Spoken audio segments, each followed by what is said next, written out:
কি সুন্দর ডানাটা, আমি কিনে নেব পরীর ডানাটা। ও অসাধারণ দেখতে। কি সুন্দর, আমি প্রথম পিন্ডেছি। আমি এটা নিয়ে যাবো, এখন উড়বো। কি সুন্দর, পিছে নীল কালার প্যাট। নেট নাই। আমি এটাকে পিন্ডে তারপর আকাশে উড়বো, পাখির সাথে গল্প করবো। দেখি উঠতে পারিনি। ও মা নো, পড়ে গেলাম। তুলো তুলো। কিভাবে তো পরীরা উড়ে, আবারও পড়ে গেলাম। কতখানি উঠে উঠে আমি পড়ে যাচ্ছি, কি যে করবো না। আবারও পড়ে গেলাম। বাচ্চারা তোমরা হেসো না, আমি উঠতে পারছি না। আবারও পড়ে গেলাম। হ্যাঁ বাচ্চারা আসছো না, প্লিজ সাবস্ক্রাইব, লাইক, কমেন্ট করে যাবে আমার এই চ্যানেলে।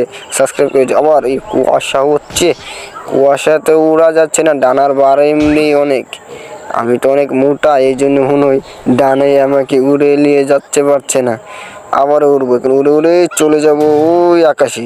ও ও আমার রুমে এসে পড়েছি। উঠতে উঠতে আমি শিখেই নিয়েছি, আর কোনো সমস্যা। হ্যালো ভিউয়ার্স, এত দেরি করার ভাবার কোনো চিন্তা নাই। চ্যানেল সাবস্ক্রাইব করুন, ফটাফট বেল আইকন অন করুন, আর আমার পাশে থাকুন।